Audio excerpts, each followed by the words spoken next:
Olá, seja muito bem-vindo ao nosso curso de Psicologia da Educação. Eu sou o professor José Urbano e vou conversar com você sobre essa área da psicologia chamada Psicologia da Educação a partir desse momento. Olha aí, vamos às apresentações. Esse aí sou eu. Não é a minha melhor foto, mas sou eu. Eu sou professor. Eu decidi ser professor quando estava ainda no ensino médio. Decidi que seria professor. E aí a minha primeira graduação foi em pedagogia. Sou pedagogo. Quando terminei o curso de pedagogia, comecei a atuar nas diversas áreas da educação. Trabalhei na educação infantil, fui professor de educação infantil, imagina isso algumas décadas atrás. Fui professor do ensino fundamental, professor de alfabetização. Fui professor da educação de jovens e adultos, tive o prazer de alfabetizar alguns adultos. Num dos nossos encontros eu vou contar algumas histórias sobre isso. Depois eu fui professor do ensino médio e do cursinho pré-vestibular. E aí foi o grande desafio da minha vida como professor. Eu tinha achado dar aula para criança difícil, mas aí descobri que dar aula para adolescente era muito mais difícil. E nesse momento eu decidi que se eu queria mesmo ser um bom professor, eu deveria estudar mais. Eu deveria conhecer mais sobre o ser humano, sobre o comportamento humano. E aí eu decidi fazer a minha segunda graduação, psicologia. Sou psicólogo. Fui fazer o curso de psicologia e, claro, eu tive um certo trânsito na área da educação. Já era pedagogo, acabei me aproximando bastante da psicologia da educação, que é essa psicologia que nós vamos conversar hoje. Quando terminei o curso de psicologia, passei a atuar como psicólogo clínico e também psicólogo escolar. Trabalhei já em algumas escolas, em alguns municípios, como psicólogo escolar. Depois fiz especialização, fiz mestrado e me tornei professor universitário. Dei aula em diversos cursos de graduação, entre eles o curso de psicologia e também o curso de pedagogia da área da educação e cursos de pós-graduação também. E estou aí estudando e tentando ser um profissional melhor. É bom a gente se apresentar para você saber um pouquinho quem é esse cara que está falando e eu vou te contar algumas histórias, tá? Olha, quando eu trabalhava com criança, olha, com adolescente, ao longo das nossas conversas aqui. Agora eu vou apresentar o curso para você. Esse curso de Psicologia da Educação ele está dividido em 10 momentos, tá? Então são 10 encontros. O primeiro encontro é esse que a gente está tendo aqui agora. Aqui agora, né? Essa expressão é tão forte. Então vamos, depois dessa apresentação, nós já vamos começar a falar sobre as psicologias e a psicologia da educação. Então é uma conversa introdutória, em que a gente vai mesmo iniciar aí a conversa, mas para chegar na psicologia da educação, eu quero antes lembrar o que é a psicologia, o que são as ciências psicológicas. Importante a gente organizar isso tudo. Mesmo que você já saiba, é bom a gente dar uma lembrada aí, né? Isso é aprendizagem também. Depois do nosso segundo encontro, eu chamei de processos de ensino e aprendizagem. O que é educação? A gente vai falar um pouquinho de educação, o que é, afinal, educação. A gente já sabe o que é psicologia, né, a partir dessa conversa de agora. E depois, no segundo, o que é educação. Não é tão simples definir isso, tá? E a gente vai casar isso com ensino e aprendizagem. Terceiro encontro, o desenvolvimento humano, fases e olhares. Existe também uma área da psicologia que se dedica sobre o desenvolvimento humano. É a psicologia do desenvolvimento. E ela vai nos mostrar como é o funcionamento humano em cada momento da vida.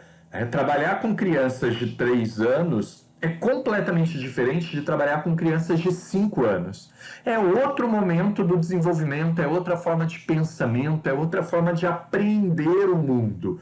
Trabalhar com crianças de 7 anos é muito diferente de trabalhar com pré-adolescentes de 12. pré-adolescente, né? Adoro essa expressão. A gente inventou mais uma fase. Agora, entre a infância e a adolescência, tem a pré-adolescência. E quem trabalha com crianças, com pré-adolescentes nessa fase, sabe que eles não querem ser chamados de crianças, mas ainda não são adolescentes. Enfim, cada momento tem as suas características. A gente vai conversar um pouco sobre isso. Quarto encontro: aprendizagem, teorias e processos. Existe também uma área da psicologia que é a psicologia da aprendizagem, que se debruça sobre esse tema. Como é que as pessoas aprendem as coisas? A gente vai conversar sobre isso. Olha, todas elas, a psicologia do desenvolvimento, a psicologia da aprendizagem, elas são importantíssimas para a psicologia da educação.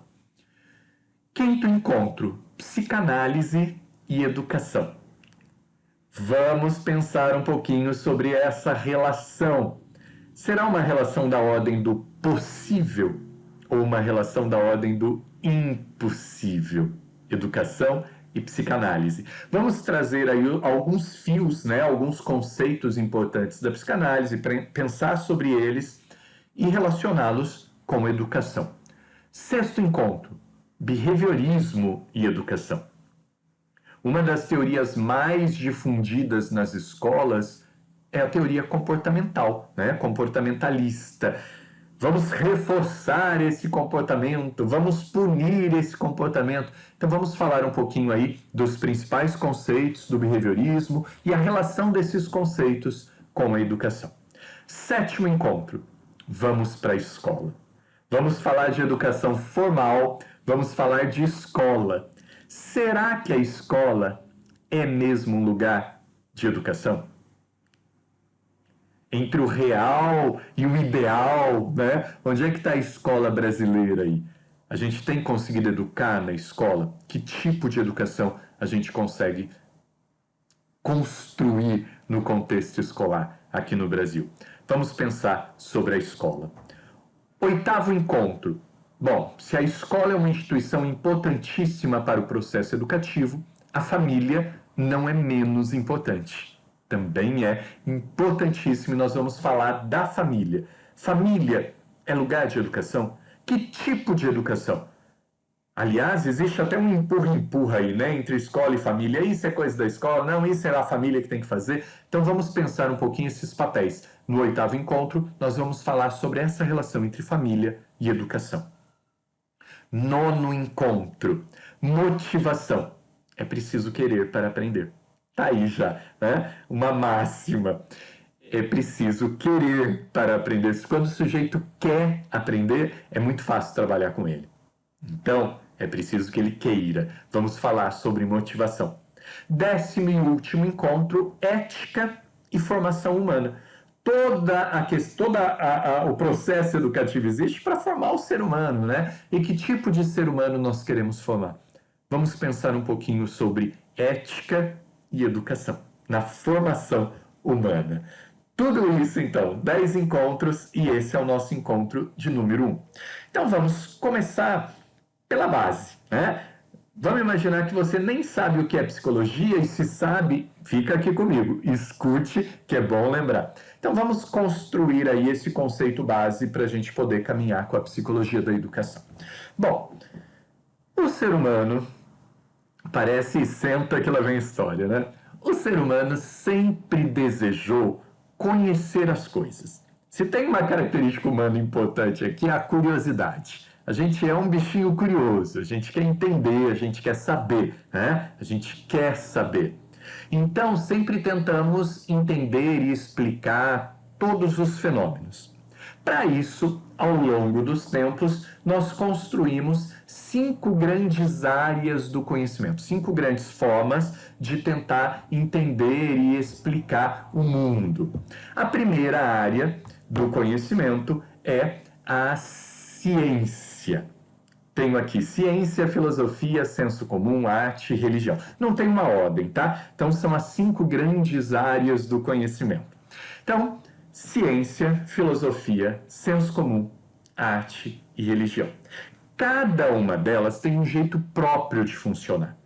Às vezes eu fico vendo umas discussões assim, olha, mas a ciência diz isso, a religião diz aquilo, elas não precisam brigar. É possível conviver, porque são formas diferentes. Uma coisa é o olhar da religião sobre alguns fenômenos, outra coisa é o olhar da ciência, outra coisa é o olhar do senso comum, uma outra coisa da arte, da filosofia, um outro olhar ainda. Então vamos separar um pouquinho como é que cada uma dessas áreas funciona. Vamos. Ah, eu coloquei aqui uma música que eu adoro arte, tá? Eu adoro arte. E eu vou rechear os nossos encontros com algumas obras de arte, com algumas indicações de filme, de literatura. Tem uma música do Arnaldo Antunes, não sei se você conhece, que diz assim: olha, debaixo d'água tudo era mais bonito, mais azul, mais colorido. Só faltava respirar. Mas tinha que respirar. Debaixo d'água, se formando como um feto, sereno, confortável, amado, completo, sem chão, sem teto, sem contato com o ar. Mas tinha que respirar. Todo dia. Debaixo d'água, por enquanto, sem sorriso e sem pranto, sem saber o quanto esse momento poderia durar. Mas tinha que respirar. Debaixo d'água, ficaria para sempre. Ficaria contente, longe de toda a gente, para sempre no fundo do mar. Mas tinha que respirar. Todo dia. Debaixo d'água, protegido, salvo, fora de perigo, aliviado, sem perdão e sem pecado, sem fome, sem frio, sem medo, sem vontade de voltar. Mas tinha que respirar. Debaixo d'água, tudo era mais bonito, mais azul, mais colorido. Só faltava respirar. Mas tinha que respirar. Todo dia.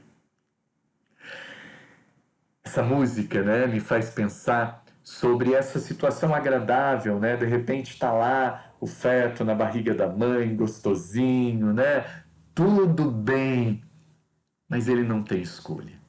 Chega uma hora, tem que nascer. E se não nascer, vai morrer, né? Se não nascer, se começar a atrasar um pouquinho, isso vai ter consequências, prejuízos. Eu tenho que nascer. E o nascimento, segundo a psicanálise, é o primeiro grande trauma que a gente vive, tá? Depois a gente vai falar disso. Já começa tendo que lidar aí com essa situação que você foi arrancado, né? Expulso daquele lugar confortável que é o útero materno. E eu trago essa música pela analogia com a questão do conhecimento. Às vezes a gente não tem muita escolha, a gente tem que saber, a gente tem que conhecer, a gente quer entender as coisas. E é por isso que nós criamos essas 5 grandes áreas do conhecimento. A primeira delas que eu trago aqui agora é o senso comum. O que é senso comum? Senso comum é um conhecimento cotidiano, do dia a dia. Existe uma psicologia do senso comum? Existe sim. Se você conversar com qualquer pessoa aí na rua, ela vai ter um certo conhecimento de psicologia, né? Ela vai falar, olha, ainda mais sobre educação. Ah, não, de educação eu entendo, né? Tem que fazer isso, com o meu filho é assim que eu educo. Todo mundo tem o quê? Tem uma opinião sobre como deve educar uma criança, como se educa uma pessoa, mas é uma opinião do senso comum. É válido? Claro que é válido. Mas é importante a gente sempre lembrar que é uma opinião, é o que eu acho. Por isso que a gente chama de achismo, né? É o que eu acho. É um conhecimento intuitivo. Olha, eu acho que o certo na educação é fazer tal coisa. Então, é intuitivo, é espontâneo, é feito de tentativas e erros. Olha, eu fiz assim, não deu certo, eu passei a fazer assim, deu certo. Faz que dá certo. Então a gente experimenta, o que dá certo repete, o que não dá não repete. É conhecimento do senso comum. O senso comum, ele apropria-se das outras áreas. Então ele pega um pouquinho da ciência que estuda a educação, né? Ele pega um pouquinho da psicologia, um pouquinho da psicologia da educação, um pouquinho da pedagogia, um pouquinho da antropologia, ele pega um pouquinho ali da sociologia, e aí ele simplifica, ele mistura, ele recicla e ele cria ali um determinado saber. É uma visão de mundo de cada pessoa. Por isso que é a opinião. Ah, não, eu penso assim, eu acho que o certo é assim, eu já não concordo. Senso comum. Mas é um conhecimento importantíssimo, tá? Imprescindível para o cotidiano. Mas ele é feito de tentativas e erros, intuitivo, espontâneo. Não é um conhecimento sistemático, como a ciência que a gente vai falar daqui a pouco. Essa psicologia do senso comum não é a psicologia que nos interessa aqui nessa conversa, tá? É importante a gente saber que ela existe, mas o que nos interessa é a psicologia científica. Bom, outra área do conhecimento é a arte. Eu trouxe agora a letra de uma música. Aliás, o Arnaldo Antunes ele não é só músico, ele é um poeta, né? Ele tem livros fantásticos de poesia concreta, sabia disso? Marca aí, depois dá uma pesquisadinha nas poesias do Arnaldo Antunes. A arte, ela não é senso comum. Ela tem um jeito próprio. A arte é uma forma de expressão e de comunicação, mas que é muito importante para a psicologia também, para a psicologia científica. Por isso que eu usei arte aqui, porque a arte é forma de expressão e comunicação. Ela é uma forma de elaboração do mundo interno e do mundo externo. Então eu sinto algo, eu não sei o que fazer com isso, eu escrevo um poema, eu pinto um quadro, eu escrevo uma história, né? eu componho uma música. E eu não preciso ser artista para fazer uso da arte. Eu posso consumir isso também. Olha, eu sinto algo, eu assisto um filme e esse filme mexe com as minhas emoções. Eu assisto um espetáculo de dança, uma peça de teatro, mesmo que eu não seja o bailarino, não seja o ator, eu sinto aquilo. Aquilo faz com que eu entenda melhor o que está acontecendo no mundo aqui fora e o que está acontecendo no mundo aqui dentro. A arte é importantíssima para o desenvolvimento humano, importantíssima. Eu não acredito numa educação sem arte. Aliás, não sou só eu, né? Lá atrás, o Sócrates já falava disso, Platão, Aristóteles, né? Na Grécia Antiga, os filósofos que pensaram sobre educação já mostravam a importância da arte para a formação, para o desenvolvimento humano. Fiz uma listinha aqui das linguagens artísticas básicas, a dança, a música, o teatro, a escultura, a pintura, a literatura e o cinema. E hoje, com as novas tecnologias, novas formas de linguagem vão sendo construídas, né, também. Religião. Religião é uma área do conhecimento, porque ela tem um jeito próprio de funcionar. Religião não é senso comum, religião não é arte. A religião, ela funciona a partir da crença. Qual que é a base da religião? A fé. Se eu acredito, aquilo passa a ter valor de verdade para mim, né? É a formulação de um conjunto de pensamentos sobre a origem do ser humano, os seus mistérios, princípios morais. A religião ela se constrói a partir de tradições que são passadas de geração em geração, de crenças passadas de geração em geração. A base da religião são os modelos de conduta, né? Trazendo aí uma questão ligada à moral, ao certo, ao errado, ao bem, ao mal. Aqui no Brasil, por exemplo, nós temos muito forte o modelo judaico-cristão. E aí nós temos a Bíblia como uma referência, então, de modelo de conduta. Se a gente for para um outro lugar aí do planeta, a gente vai encontrar, por exemplo, um outro modelo, o modelo hindu, que traz o livro dos Vedas como uma referência de como se deve, de como as pessoas devem se comportar e agir, como elas devem viver a sua vida. Então a religião, ela tem um jeito próprio de funcionar também e de construir conhecimento. Aliás, a gente pode pôr até no plural, religiões, né? Que são várias. Bom, aí eu até fiz aqui se a gente pensar na história da humanidade, durante muito tempo, os seres humanos, eles tentavam explicar a natureza humana. E aí os gregos, lá atrás, eles usavam a mitologia, né? Os mitos gregos, mostrando a condição humana. Olha, o homem age assim porque o Deus tal, a mulher faz isso porque é o Deus tal com a deusa. Então tem toda uma história mágica para explicar como o ser humano funciona. Por que fazemos o que fazemos, né? Como fazemos e por que fazemos. A mitologia explicava isso. Mas aí chega um momento que esse tipo de explicação não basta e busca-se uma outra forma. E aí a gente tem essa passagem do mito à filosofia. Vou ler aqui, ó, acompanha comigo. Os gregos deixaram de lado a explicação de que os deuses eram responsáveis pela vida e pelos fenômenos que a constituíam, para buscar respostas neles mesmos. E assim criaram o que hoje conhecemos por filosofia. Então, esse pensamento religioso, lá na Grécia Antiga, ele dá um passo em direção à criação de uma nova forma de conhecimento, que é a filosofia, que é uma busca racional, né, dos fenômenos, da explicação de por que e como as coisas acontecem. Filosofia não é religião, filosofia não é arte, filosofia não é senso comum. A filosofia também se preocupa com a origem e com o significado da existência humana. A filosofia, ela se interessa muito mais pelas perguntas do que pelas respostas. Marca isso aí. Bonito isso, né? A filosofia se interessa mais pelas perguntas do que pelas respostas. Ela pergunta o tempo todo. A filosofia problematiza, critica, questiona a realidade. E isso é tão importante porque a filosofia vai impulsionar as outras áreas do conhecimento. Ela pergunta. E aí, o senso comum tenta responder, a religião tenta responder, a arte tenta responder, a ciência tenta responder. Então, a filosofia ela se torna importantíssima para a construção de conhecimento, porque ela é essa mola aí que empurra as outras áreas do conhecimento. A filosofia pensa sobre as relações humanas, a ética, a moral. A gente vai trazer muita filosofia aí ao longo das nossas conversas, porque a filosofia tem uma relação íntima com a psicologia, tá? Inclusive com a psicologia da educação.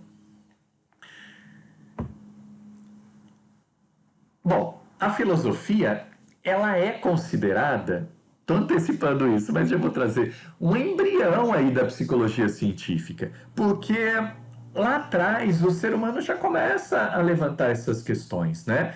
Quem sou eu? Quem somos nós? De onde viemos? Para onde vamos? Qual o sentido da vida? Aliás, deixa eu te fazer essa pergunta. Qual o sentido da sua vida? Para o vídeo, tenta responder isso.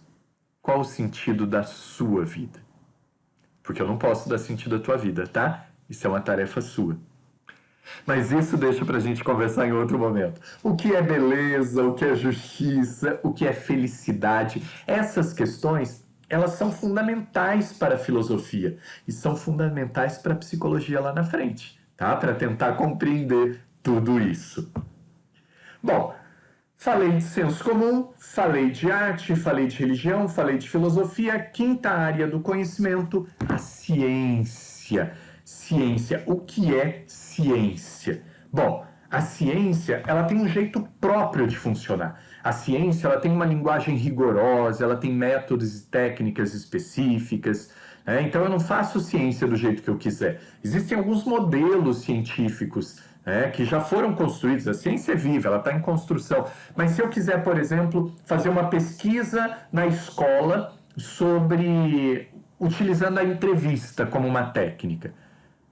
A técnica da entrevista é uma técnica de pesquisa científica, mas eu tenho já uma estrutura de como fazer entrevista, né?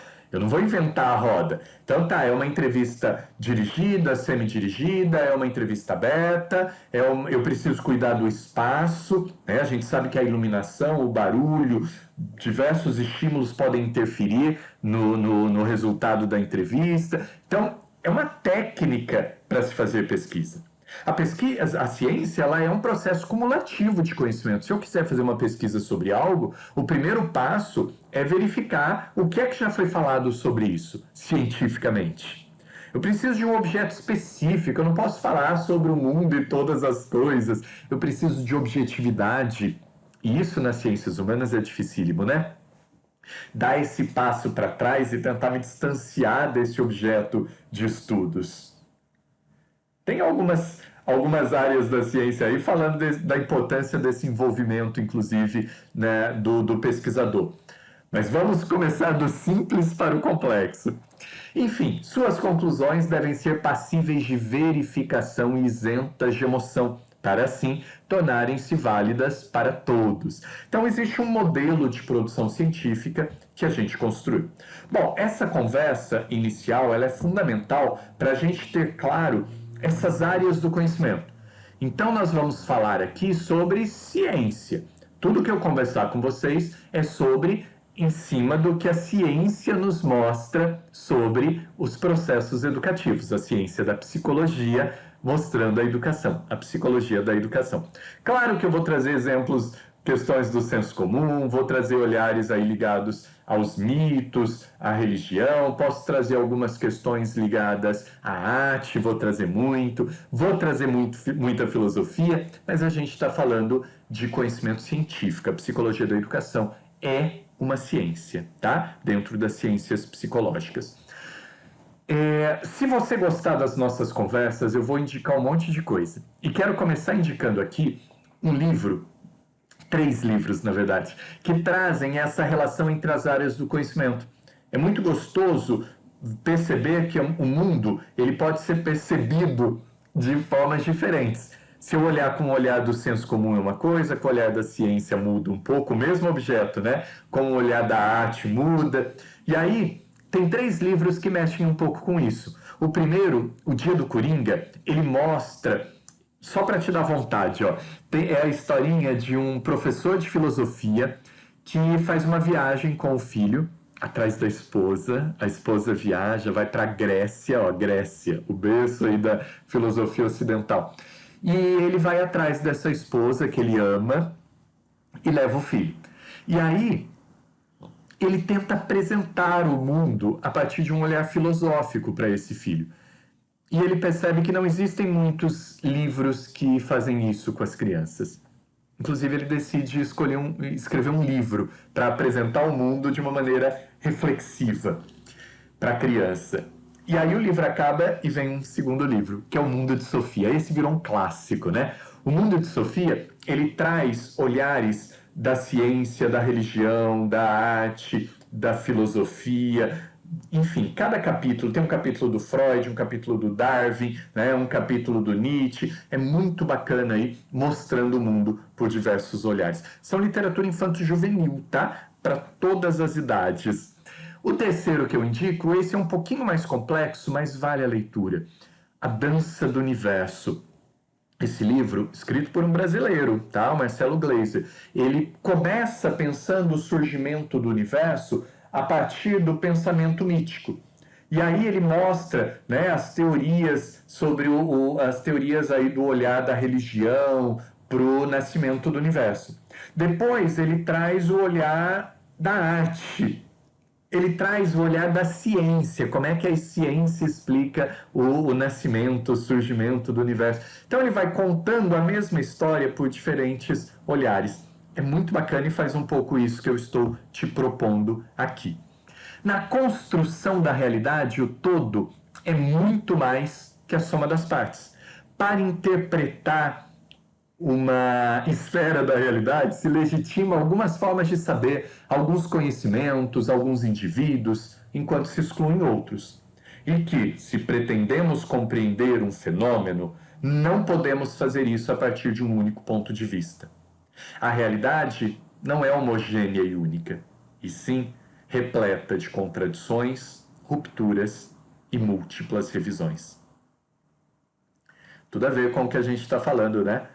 O Fernando Hernández é um educador espanhol que ele escreveu muito sobre projetos. Já ouviu falar sobre a metodologia de projetos? Aliás, é mais do que uma metodologia, é uma concepção de educação, o trabalho por projetos. É muito bacana, tá? Fica a dica aí para você buscar um pouquinho sobre o Hernández. E ele mostra isso, né? Na construção da realidade, o todo é muito mais que a soma das partes. Para se interpretar uma esfera da realidade, a gente acaba legitimando algumas formas de saber, mas acaba excluindo outros. Então é importante a gente pensar nisso. Que recorte da realidade eu estou fazendo sobre esse fenômeno? Bom, dito tudo isso, vamos mergulhar em uma área específica, que é a psicologia. O que é psicologia? Bom, para responder isso, você tem que começar assim a sua resposta. A psicologia é uma ciência É isso, tá? A psicologia não é senso comum, psicologia não é arte, psicologia não é filosofia, mais ou menos.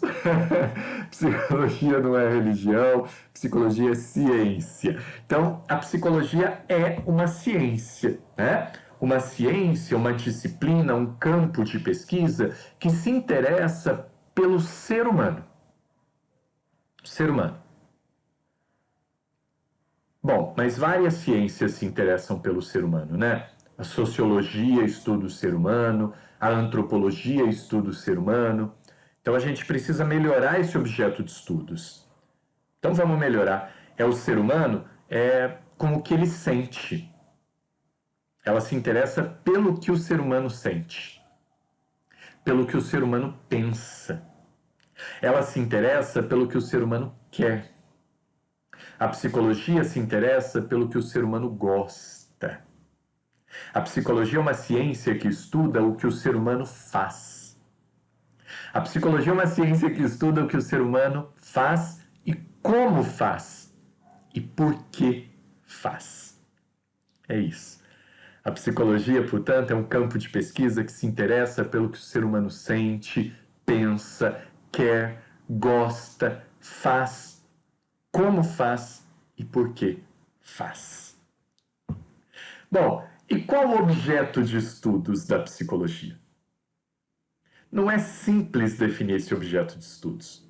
Se você perguntar, porque a psicologia é múltipla, porque a gente fala em psicologias, se você perguntar para um psicólogo que trabalha com uma abordagem psicanalítica, qual o objeto de estudos da psicologia, muito provavelmente ele vai responder que o objeto de estudos da psicologia é o inconsciente. Já se você perguntar para um behaviorista, ele vai responder que o objeto de estudos da psicologia é o comportamento. Se você perguntar para um psicólogo gestaltista qual é o objeto de estudos da psicologia, muito provavelmente ele vai te falar a percepção. Então, a gente precisou achar um núcleo comum aí para esse objeto de estudos. E hoje nós falamos que o objeto de estudos da psicologia é a subjetividade. O que é a subjetividade? É essa a sua forma particular e específica de contribuição para a compreensão da totalidade da vida humana. O que é a subjetividade? Deixa eu te explicar. Subjetividade envolve tudo aquilo que é comum a todos os seres humanos. Eu, você, o seu vizinho, o seu colega de trabalho, todos nós somos humanos e compartilhamos de algumas características. Todos nós temos memória, temos inteligência, temos pensamento, percepção, todos nós temos uma personalidade, né? Todos nós temos afetos, nós amamos, nós odiamos, nós sentimos inveja, nós sentimos compaixão, nós sentimos desejo, desejo é algo ligado ao ser humano, né? Então, a subjetividade tem a ver com tudo que nós compartilhamos por essas características que são comuns a todos. Mas, ao mesmo tempo, a subjetividade tem a ver, subjetividade para a psicologia, tá? Esse termo, então, tira do senso comum, traz aqui para a psicologia agora. Ao mesmo tempo que nós temos características em comuns, cada uma dessas características é única em cada um de nós. A minha memória é diferente da tua memória. Tem gente que tem uma memória maravilhosa, lembra o que comeu, né, no Natal de 1992. Tem gente que não lembra o que comeu no almoço hoje. Memória faz parte aí da questão cognitiva humana, de todos nós, né? Mas é diferente. Eu falei dos afetos. O teu jeito de amar é diferente do jeito de amar de outra pessoa. Já pensou nisso? A gente tende a achar que o outro ama igual a gente, né? Que tem um modelo único de amor. Eu e você sentimos inveja de maneiras diferentes. A gente lida e constrói esse afeto de maneira diferente. Subjetividade, portanto, tem a ver com o que é comum a todos os seres humanos e o que é diferente em cada ser humano. Portanto, somos todos iguais e somos todos diferentes. Tem uma contradição louca aí, né? Mas é isso, falar de ser humano é isso aí. É você partir dessa premissa, somos todos iguais e somos todos diferentes. E esse é o objeto de estudos da psicologia. Bom, a psicologia ela tem uma história, né? Eu tenho uma história, você tem uma história, para a gente conseguir se compreender, né? Para a gente compreender um ao outro, a gente precisa conhecer a história. Por que eu penso assim? Bom, por isso que eu comecei falando, eu sou pedagogo, ó, eu sou psicólogo, eu sou professor, para você entender um pouquinho desse lugar. E a psicologia ela também tem uma história. Eu te convido depois para ver um pouquinho sobre a história da psicologia. Não vai dar para contar a história da psicologia aqui, né? Não é esse o objetivo, mas eu preciso te lembrar disso. A história da psicologia, ela é muito antiga e ao mesmo tempo muito recente. Muito antiga no sentido de que ela começa lá atrás com a filosofia, né? Quando eu tento entender o que é o ser humano, como o ser humano funciona, por que as pessoas fazem o que fazem. A gente já tem aí um embrião desse estudo da subjetividade humana, do comportamento, da consciência, do inconsciente, da percepção de tudo isso. Embora a psicologia enquanto ciência seja jovem, o estudo do comportamento humano, ainda que de forma não sistemática, é tão antigo quanto a existência da humanidade. É isso mesmo, tá? Então, quando o ser humano começa a existir como espécie, ele já começa a tentar compreender a si mesmo e ao outro. A psicologia está nascendo aí. A maioria dos estudiosos que descrevem a história da psicologia, eles identificam as suas origens mais remotas na reflexão lá dos filósofos gregos, né, nos seus questionamentos sobre o comportamento, a natureza, o caráter do ser humano. Então a psicologia ela é muito antiga nesse sentido, mas muito recente enquanto ciência, tá? A psicologia como ciência, aí ela passa a ser uma ciência muito nova, que está em construção. Foram vários os cientistas que recorreram ao método experimental para o estudo da psicologia. Mas o mérito principal recai sobre Wundt, que é considerado o fundador da psicologia científica. A gente tem o Titchener também, né? Os estruturalistas, são várias escolas que começam a ser construídas aí, né? O funcionalismo, o estruturalismo, e que vão levar à construção da psicologia científica. O primeiro objeto aí de estudos tem a ver com a experiência consciente do ser humano. Bom, importante a gente saber que a psicologia é uma ciência viva, uma ciência que está em construção, tá? Nós estamos fazendo pesquisas e descobrindo novas possibilidades aí para compreender o ser humano. Alguns autores falam até em ciências psicológicas, assim mesmo, como várias ciências embrionárias dentro da psicologia que vêm se construindo. Então a gente tem a psicologia clínica, que talvez seja mais popular no senso comum, né? A psicologia social, a psicologia do esporte, a psicologia organizacional e do trabalho, a psicologia do desenvolvimento, a psicologia da aprendizagem, eu citei essas duas agora há pouco, a psicologia jurídica. Deixa eu fazer o seguinte, deixa eu citar um pouquinho mais sobre cada uma. Vamos voltar, a psicologia clínica. A gente tem uma multiplicidade aí, porque quando fala em clínica, você pode pensar num atendimento individual. Mas dentro da clínica eu tenho um atendimento de casal, eu tenho um atendimento em grupo.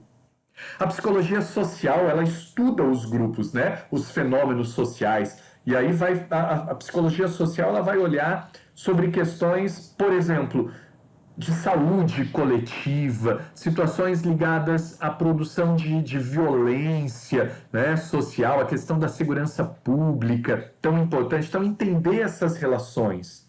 A psicologia do esporte, imagina um atleta profissional, quanto tem aí de cobrança, de esforço para ele conseguir uma alta performance, né? Então, trabalhar essas questões não é psicologia clínica, é psicologia do esporte, voltada para a competição, quando é um esporte coletivo, para a colaboração, a cooperação, a liderança, o trabalho em equipe. A psicologia, ela foi para o mundo do trabalho, das organizações, né? Ela começou lá com a psicologia industrial e aí se tornou a psicologia organizacional e do trabalho, pensando sobre temas do mundo do trabalho, porque organizações são pessoas, já pensou nisso? O que faz o sucesso de uma empresa, o fracasso de outra, são as pessoas que estão ali. Então, pensar sobre as relações interpessoais, a administração de conflitos, líderes. Às vezes você troca o líder numa organização, muda tudo, muda a produtividade, a rotatividade, a satisfação das pessoas, enfim. A psicologia do desenvolvimento, que eu já citei para você, né? Falando aí de cada uma das fases do desenvolvimento humano, da aprendizagem, eu já citei também. A psicologia jurídica, compartilhando aí com o direito, né? Conversando, dialogando com a área do direito. Então, se eu tenho um processo que envolve crianças, adolescentes, é claro que eu preciso dos saberes da psicologia para acompanhar essa situação de guarda, de adoção, enfim. A psicologia hospitalar, não se faz psicologia clínica no hospital, é outra coisa. Existe uma área das ciências psicológicas para pensar essa relação, né, do sujeito que está ali no hospital, numa situação fragilizada, que precisa de alguém com uma escuta qualificada, os profissionais, os médicos, os enfermeiros, os familiares, enfim, tem todo um trabalho próprio aí. A psicologia comparativa, já ouviu falar? Eu adoro, né? Que vai estudar outras espécies, porque a psicologia está focada no ser humano, e comparar o comportamento de outras espécies. A gente estuda tantas espécies, né? Hoje nós sabemos, por exemplo, que os primatas, todos eles, além do ser humano, o chimpanzé, o orangotango, o gorila, eles têm comportamentos sociais extremamente complexos. Dá vontade de falar sobre cada uma. A psicologia do trânsito. Você sabe, se você tem a carteira de habilitação para dirigir, você fez uma prova lá, né? Para medir questões ligadas ao seu comportamento, à sua agressividade, à sua personalidade. Mas a psicologia do trânsito, ela trabalha, por exemplo, com campanhas educativas para ciclistas, para pedestres. A psicologia da educação é uma dessas psicologias. E a partir da próxima conversa, a gente vai focar mais na psicologia da educação. A psicologia da educação é uma área da psicologia que se debruça sobre os processos educativos. O que é educação? Como acontece a educação? Os saberes da psicologia da educação, eles são aplicados na escola, dando origem à psicologia escolar. Eu já trabalhei muito como psicólogo escolar, trabalho até hoje, aplicando os saberes da psicologia da educação.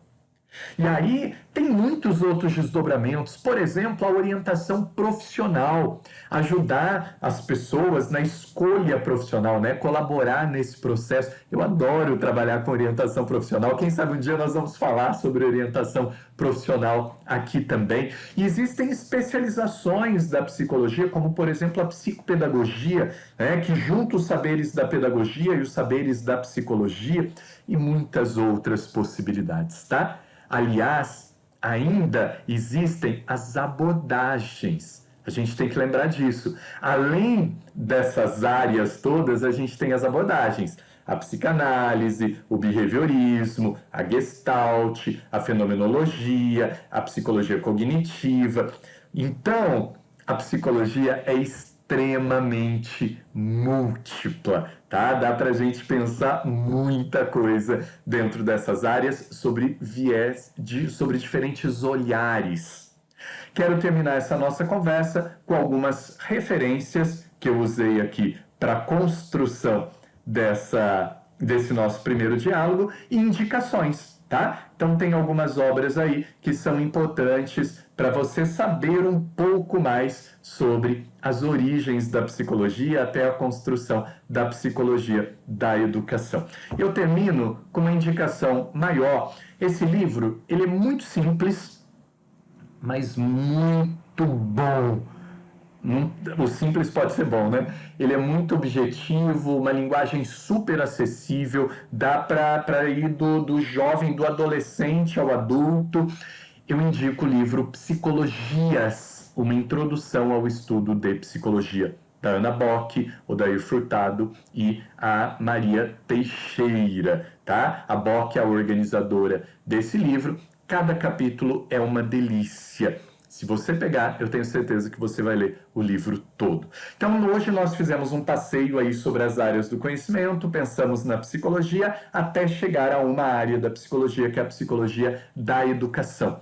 Gostou da conversa? Quer saber mais? Então, me encontre no nosso próximo tema aí, tá? A gente já tem um tema 2 combinado. Eu te espero lá para a gente continuar falando agora sobre psicologia da educação. Tchau!